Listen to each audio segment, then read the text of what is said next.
After creating a political uproar in India, former IPL Commissioner Lalit Modi has now targeted 3 Chennai players, saying they were involved in taking bribes.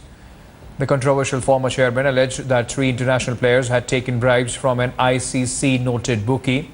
Lalit has also claimed to have passed on this information to ICC chairman Dave Richardson about the issue in 2013. ICC to have now confirmed receiving this particular mail from Modi and have said they acted according to the protocols in such scenarios, which is to notify the home board. BCCI's Anti-Corruption and Security Unit's Chief Ravi Sawant too has acknowledged receiving an email by ICC as a part of the protocol. Savani also said the case about 2 Indian and 1 West Indian international cricketer comes under ICC ACSU purview. With both ICC and BCCI acknowledging Modi's claims, the big question is why hasn't any action been taken yet? The letter regarding these 3 international players is dated 2013 and still nothing has been done on the issue.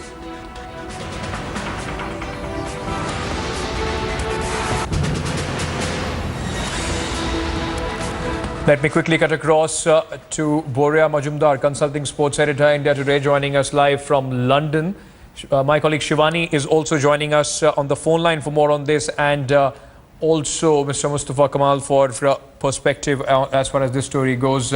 First, let me quickly cut across to Boria. Boria, the big question now would be, why hasn't any action been taken? If Lalit Modi had written to the ICC, ICC had notified the board, why hasn't action been taken? It's almost been 2 years.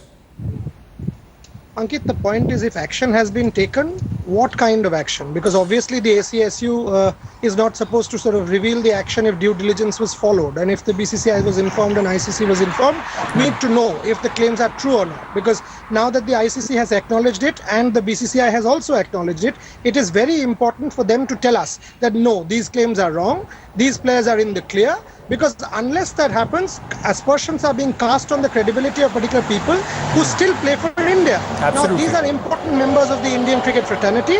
They have real reputations to safeguard. So if Mr. Modi's claims have any veracity of truth left in them, then either the ICC or the BCCI should come forward and tell us no, what Mr. Modi is saying has been investigated and they're untrue. Because if they don't do that, speculation is getting further. Question is, and also from Lalit's standpoint, if he had written to the ICC in 2013 and if no action was taken, why was he waiting for a couple of years to sort of tell the media and tell the world about it in 2015? Why not earlier? Because if this was an important matter, which is an important matter, and if Lalit thinks that nobody was acting on it, he should have told us much earlier. Absolutely. So that the media could have followed up. All said and done, this is blowing up a bit too badly and we need answers. Absolutely, Boria, important points being raised there by you. Let me also now cut across to Shivani. Shivani, apart from the BCCI coming out and saying that we received this, they have not revealed what sort of an action was taken. These 3 players, as Boria is also mentioning, 2 of them Indian, 1 West Indian, all of them are international players. What sort of an action can ACSU can take if they have found such, information about such malpractice? First of all, Ankit, let me clarify that Ravi Savani, who used to be the BCCI ACSU, has said that this, because it pertains to international cricketers, comes under the ICC ACSU purview. So therefore, in a way, he's trying to suggest that the BCCI could not have done much on it, since these are international cricketers. And the ICC, on the other hand, in its written response to the media, has said that, we intimated the board as well. So in a way, they're not revealing what action was taken and by whom, who conducted the investigation. Of course, every time we ask her such questions, they obviously say that ACSU matters cannot be revealed, which has been the practice always. But because this is coming out in the media belatedly and questions are being raised on international cricketers, of course, it seems now they will have to come out and clarify if some investigation was done, by whom, was it done by ICC, was it done by the BCCU watchdog, and what ultimately came of it.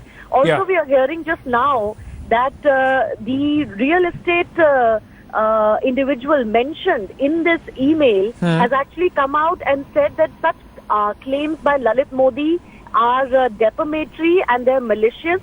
He has denied any involvement in this, and he has even said that he might consider legal action in this regard. So that's the breaking news that we're getting right now. Yeah. The person concerned, who is alleged to have given favors in kind or otherwise to cricketers, is denying that any allegations made by Lalit Modi in this letter. Okay, that's a very important piece of information that Shivani, in fact, is bringing on to this story. Boria, coming back to you, it seems what Shivani is telling us with the way the BCCI ACSU's chief saying that it is under the ICC purview. It still seems that everybody is trying to pass the buck. Whether Lalit Modi, whatever he is saying, is defamatory or not, whether people are going to go to take him to the court or not, he's already created a lot of political storm. Now he's coming back to the cricketers. All that aside, somebody has to take responsibility, and so far nobody seems to be doing that. It's just been a game, the goalpost and the ball is being shifted. Absolutely. The fact is, if somebody is saying and passing on information, it is very, very important for the ACSU to do due diligence.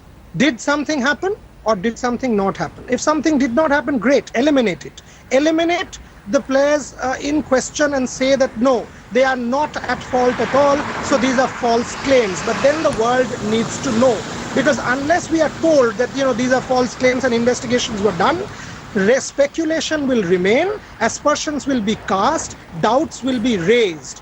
And Ravi Savani, by the way, is no longer the head of the BCCI ACSU. There is Neeraj Kumar.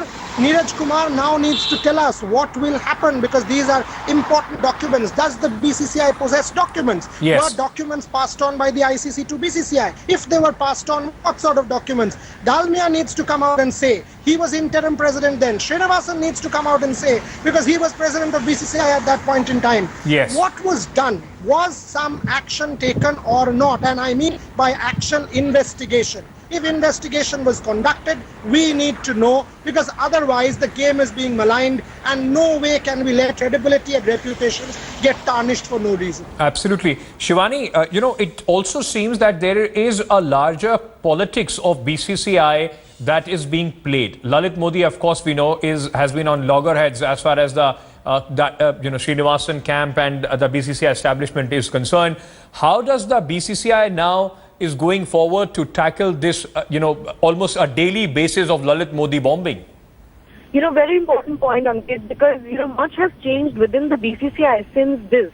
Of course, the new dispensation has come into being. It's kind of trying to right a lot of wrongs that happened allegedly under Srinivasan. Certain investigations and questions have been asked of many things that have happened when Srinivasan was at helm. And we expect that this dispensation will clear doubts. Dalmia and Anurag Thakur are going to be at the forefront and at least ensure that the game is not maligned in this political battle.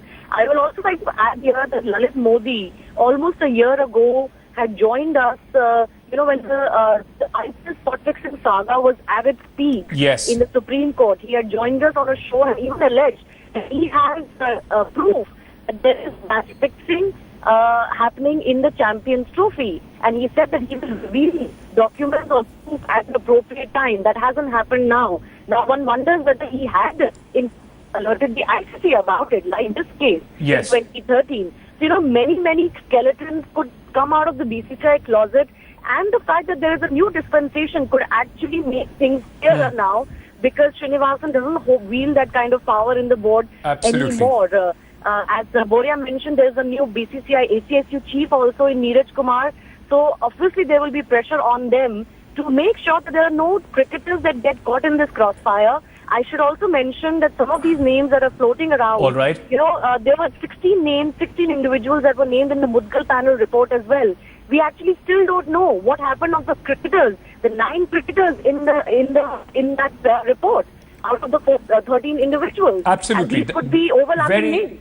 Critical points being made there, both by Shivani and Boria Majumdar. Thank you so much for joining us with all those details on this story. Important thing now is for the BCCI's new dispensation to come out clean. What investigations have been done? What has come out of them? That has to be established and has to be brought in the public domain.